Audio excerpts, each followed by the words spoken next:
Start करें ma'am? Yes ma'am. Okay ma'am. Good morning to everyone. आप सभी को पता है कि हम लोग आज यहाँ पर इस वेबिनार में क्यों उपस्थित हुए हैं। And thank you Ranjan sir and Rashmi ma'am. सबसे पहले मैं डायरेक्टर सर को, सम्मानित श्री श्रवण मुखर्जी को धन्यवाद देती हूँ, जिन्होंने इस वेबिनार के आयोजन का निर्देश दिया। और माननीय रश्मि मैम, पंकज गोयल सर और रंजन से आभार व्यक्त करती हूँ, जिन्होंने इस आयोजन में मुझे अपना वक्तव्य देने का अवसर प्रदान किया। उसके बाद मैं सभी जागरूक प्रिय सहयोगियों एवं छात्र छात्राओं का आभार व्यक्त करती हूँ, जो इस समय, जो कि छुट्टी का दिन है, अपने बहुमूल्य समय को यहाँ देने के लिए उपस्थित हुए हैं। और इस नारी सशक्तिकरण के दिवस में जो सरकार मना रही है, उसमें अपनी भी सक्षम भूमिका देने के लिए तत्पर हैं। और आज वो हमारे बीच सभी हमारे प्रिय सहयोगी और छात्र छात्राएं उपस्थित होकर इस सहयोग में अपनी सक्षम भूमिका निभा रहे हैं। हम सभी जानते हैं कि उत्तर प्रदेश सरकार महिला सुरक्षा के लिए अत्यंत गंभीर और प्रयासरत है। इसी उद्देश्य से सरकार 17 से 25 अक्टूबर को नारी कवच, नारी सशक्तिकरण एवं नारी सम्मान, नारी एवं महिलाओं के विरुद्ध होने वाले अपराध के विरुद्ध हिंसा से रोकथाम हेतु अभियान का 9 दिन पूरा लगातार तत्परता से प्रोग्राम आयोजित कर रही है। और उसी के निर्देश में हमारे उत्तर प्रदेश के सभी कॉलेज और विश्वविद्यालय अपने छात्रों को जागरूक करने का कार्य कर रहे हैं।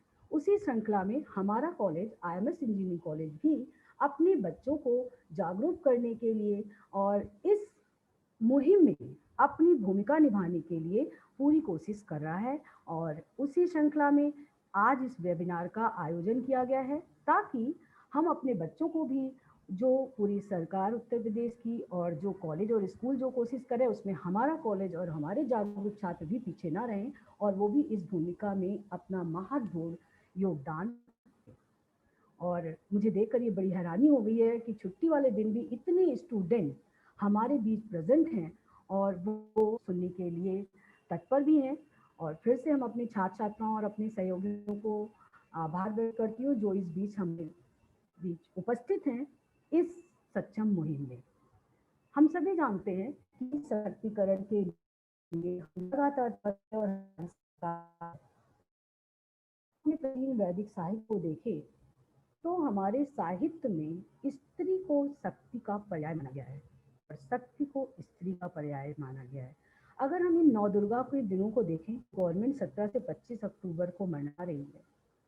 वो नौ दुर्गा किसकी पूजा के लिए हो रहे हैं? हम किसकी उपासना करें? स्त्री की। दुर्गा कौन है? अगर इस शक्ति की उपासना करनी हो तो हम हमेशा स्त्री की ही उपासना करते हैं।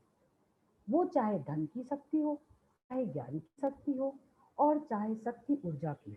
धन के लिए हम लक्ष्मी की, ज्ञान के लिए हम सरस्वती की, और शक्ति और ऊर्जा के लिए हम सभी देख ही रहे हैं। 9 दिन का लोग व्रत रखते हैं, बिना खाए पिए रहते हैं और शक्ति की उपासना के लिए माँ दुर्गा की पूजा करते हैं। तो जब हमारी महिला, हमारी नारी शुरू से ही, प्राचीन समय से आज भी हम उस नवरात्रि को 9 दुर्गा ही मनाते हैं। हम आज भी स्त्री की ही पूजा कर रहे हैं। मतलब स्त्री तो सशक्ति पहले से ही है, स्त्री में तो शक्ति की कमी ही नहीं है। तो फिर हमें स्त्री के सशक्तिकरण की आवश्यकता ये क्यों हो रही है, अगर हम उसकी पूजा भी शक्ति के लिए कर रहे हैं? अगर हम अपने वैदिक साहित्य को भी देखें तो स्त्री के लिए इतने श्लोक स्त्री की महिमा, उसकी शक्ति को वर्णित करने के लिए किए गए हैं, जिनमें से बहुत महत्वपूर्ण श्लोक है, यत्र नार्यस्तु पूज्यन्ते रमन्ते तत्र देवता, यत्र ताप्तु न पूज्यन्ते सर्वास्त्र ताफला क्रिया। अर्थात जहाँ पर नारी का सम्मान नहीं होता वहाँ पर देवता भी नहीं रहते हैं। जहाँ पर नारी का सम्मान होता है वहीं पर देवता रहते हैं। और जहाँ पर नारी का सम्मान नहीं हो रहा है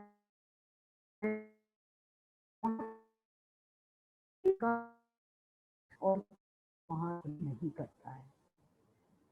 हम दूसरे भी वेद में दूसरा भी देखें, जननी जन्मभूमि गरीयसी। जननी और जन्मभूमि दोनों ही स्त्री का रूप है और जिनकी महिमा स्वर्ग से भी ज्यादा है।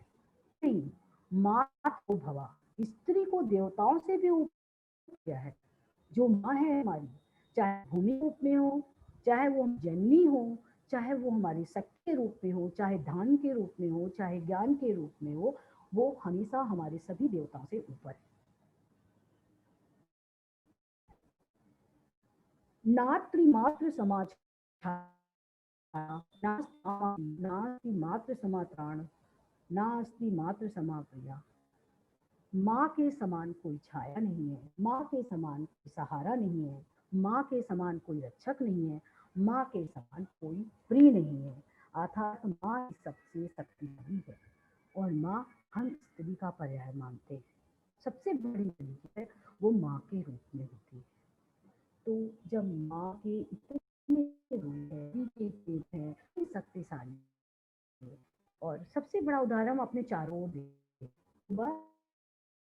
कहा कि आप 1 किलो वजन लेकर पूरे दिन काम करिए अपने डेली के वर्क, उसको वो भार लगने लगे। ये एक महिला को अगर आप देखें तो वो 9 महीने तक 1 से 4 केजी का भार लेकर पूरे दिन का कार्य करती है, पूरे 9 महीने तक हर जिम्मेदारी पूरा करती है, लेकिन वो कभी उसे बोझ नहीं कहती। फिर उसके पास शक्ति की कमी कहाँ से आ जाती है? जब पुरुष 1 किलो का वेट लेके चलता है तो उसे बोझ लगने लगता है, काम करना मुश्किल हो जाता है उसके लिए। लेकिन वो माँ जो 9 महीने तक अपने गर्भ को रखती है, जिसका वेट 1 से 4 केजी, उससे ज़्यादा भी हो सकता है, लेकिन वो कभी उसे बोझ नहीं समझती। तो कहाँ से उसके पास शक्ति की कमी? फिर क्यों हम इस शक्तिकरण का आयोजन करते हैं, क्यों उसके प्रति अपराध होते हैं? इसमें तो महिला के लिए कोई ऐसा कमी ही नहीं है शक्ति की। शक्ति जो है कमी कहाँ है? जो लोग अपराध करते हैं, तो हमें उन्हें अवेयर करना है जहाँ से अपराध होते हैं, जो अपराध करते हैं बच्चों और महिलाओं के प्रति। और वो जो लोग करते हैं वो हमारे ही बीच के कुछ लोग होते हैं जिनमें कहीं भी जो मानसिक रूप से बीमार होते हैं या जिनमें जागरूकता की कमी होती है, हमें उन्हें अवेयर करना। अपराध जिनके प्रति होता है हमें उन्हें अवेयर करने की जरूरत नहीं है, हमें अवेयर करने की जरूरत अपराधी को और अपराधी प्रवृत्ति के लोगों को है, जो आगे भविष्य में कभी भी अपराध ना करें। अगर अपराध होने वाले भी हों, हम उन्हें इतना अवेयर कर दें कि उन्हें इतनी हम काउंसलिंग करें, हम इतनी अवेयरनेस फैलाएं कि वो समझ जाए कि उनके अपराध करने से उनको भी बहुत नुकसान होता है। महिला और बच्चे को तो पूरी लाइफ खराब हो जाती है जिनके प्रति अपराध होता है, और जो अपराध करते हैं उनका जीवन भी कलंकित हो जाता है। तो अपराध करने वालों को पहले हमें रोकना होगा, उन्हें अवेयर करना होगा, उन्हें हमें बताना होगा कि वो कितना बड़ा अपने लाइफ का नुकसान कर रहे हैं। वो दूसरे की लाइफ तो नुकसान करते ही करते हैं, अपनी लाइफ, अपना समय और अपने परिवार के जो उनसे संबंधित लोग होते हैं अपराधी के, इवन कि वो तक अपना परिवार का सदस्य मानने से इनकार कर देते हैं।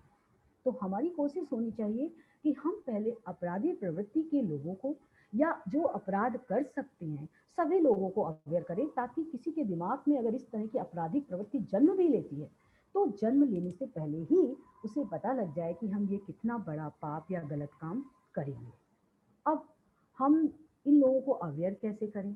हम सभी जानते हैं कि अगर हमारी कोशिश हो, यहाँ पे सरकार और पुलिस कुछ नहीं कर सकती, क्योंकि समाज में सबसे नज़दीक हम लोग हैं, हमारे परिवार के लोग, आपके परिवार के लोग, सब आपके आसपास है। वहाँ तक पुलिस और सरकार को तब पता चलेगा जब अपराध हो जाएगा।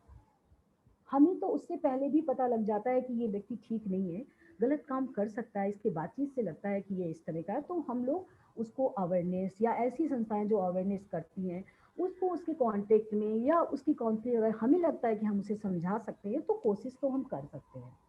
और हम सभी यही चाहते हैं, हम में से कोई ये नहीं चाहता है कि हमारे आसपास किसी महिला, किसी बच्चों या किसी बालिका के प्रति कोई अपराध हो। हर कोई चाहता है कि तरह कोई अपराध ना हो। जनरली जो अपराध होते हैं हम सभी जानते हैं दो तरह के होते हैं, एक संगठित अपराध और दूसरा असंगठित अपराध। जो संगठित अपराध होते हैं वो सब आप जानते हैं कि नक्सलवाद, आतंकवाद, चोरी, डकैती, लूट, इसमें हमारा कोई लेना देना ज़्यादा नहीं होता है। इसमें सरकार और पुलिस का अधिकार क्षेत्र ज़्यादा होता है। जो अधिक असंगठित अपराध होते हैं, भ्रूण हत्या, रेप एंड छेड़छाड़, दहेज और घरेलू हिंसा, ये सभी अपराध जो हमारे आसपास हो रहे होते हैं, जिन्हें हम नियंत्रित कर सकते हैं, जिन्हें हम रोक सकते हैं, इसमें सरकार का योगदान अपराध होने के बाद होता है, पुलिस का योगदान अपराध होने के बाद होता है। तो हमारी कोशिश होनी चाहिए कि हम अपने आसपास के जो भी अपराध है और हमें ऐसा लगता है कि यहाँ अपराध होने की संभावना है, हम ऐसे लोगों की ज़्यादा से ज़्यादा काउंसलिंग करें, उन्हें अवेयरनेस होने के लिए जो संस्थान हैं उनसे उनको जोड़ने की कोशिश करें, और ऐसे लोगों को हम बातचीत करके ऐसी फिल्मों को देखने को अवेयर करें जिनमें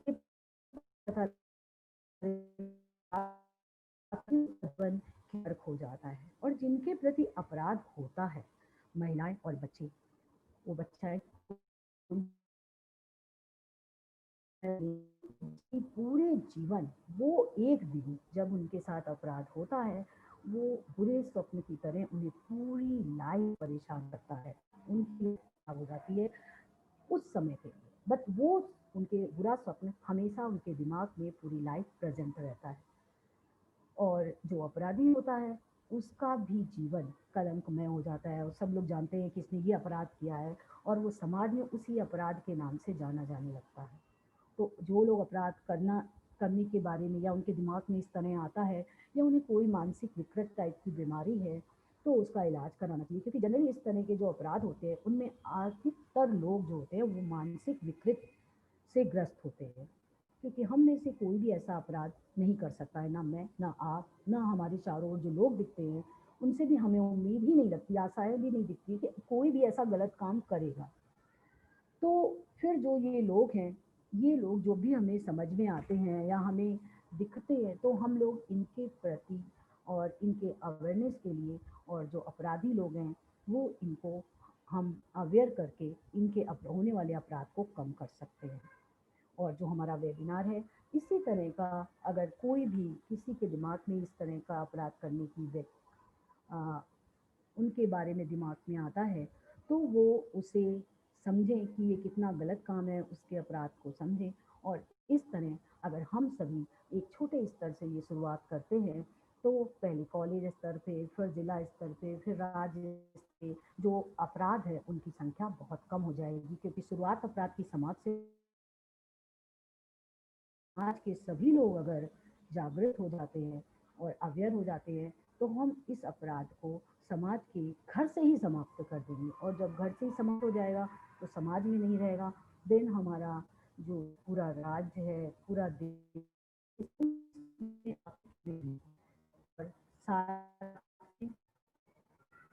जो हमारा देश है, जब अपराध में हर कोई खुश रहेगा तो जो हमारे राज्य का और जो देश का माहौल है वो खुश और संपन्नतापूर्ण और अपराध विहीन हो जाएगा, जैसा कि हम लोग चाहते हैं, जिसलिए सरकार ये अभियान चला रही है।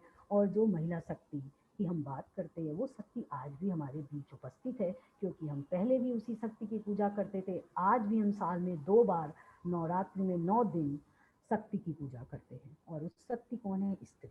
तो स्त्री में हम सभी जानते हैं शक्ति की कोई, अगर उसकी कमी सिर्फ कहाँ है कि वो अपनी कम शक्ति को याद रखे और अपनी शक्ति को यूज़ करे, तो आज भी वो बहुत शक्तिशाली है।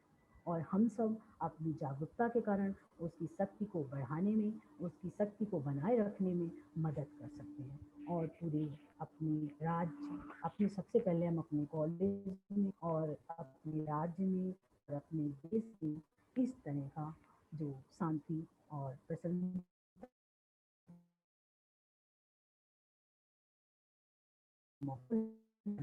हमारा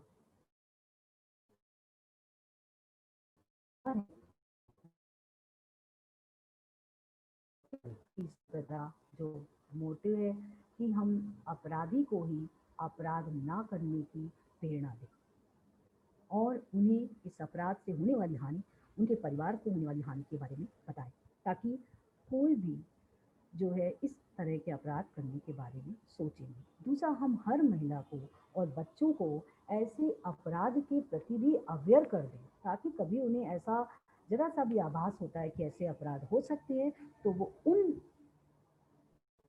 जगहों से, उन स्थानों से और ऐसे लोगों से भी दूर रहने की कोशिश करते हैं। अगर वो उन्हें अवॉइड करेंगे, उनसे दूर रहेंगे, तो भी हम अपराध को रोक सकते हैं। अपराध हो जाते हैं तब हम कुछ नहीं कर सकते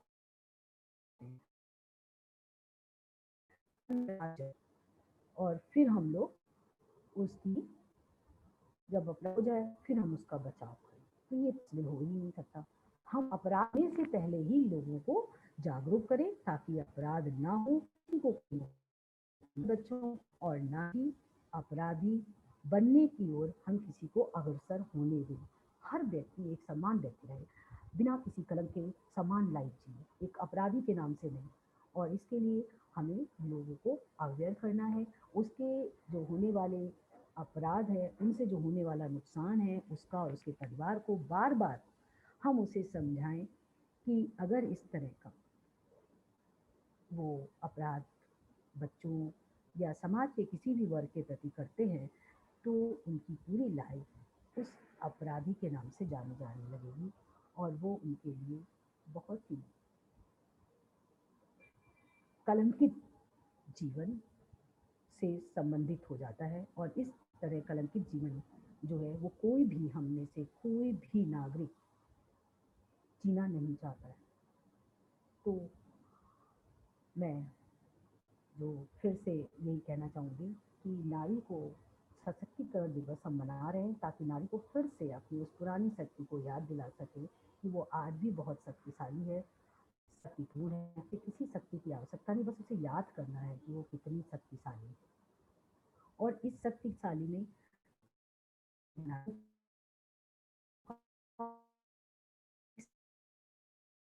ने किया है। उसके बाद राजा राम मोहन राय, आर्य समाज में, ब्रह्म समाज में केशव चंद्र सेन, स्वामी विवेकानंद, महात्मा गांधी एंड भीमराव अम्बेडकर, इन सभी ने नारी के अस्तित्व को जो है वो महत्वपूर्ण माना है, शक्तिशाली माना है। और उन्होंने उनके शक्तिशाली ही महिमा का गुणगान भी किया। तो पुरुष भी महिला को शक्तिशाली मानते हैं, पुरुष भी माँ दुर्गा की पूजा करते हैं शक्ति के लिए।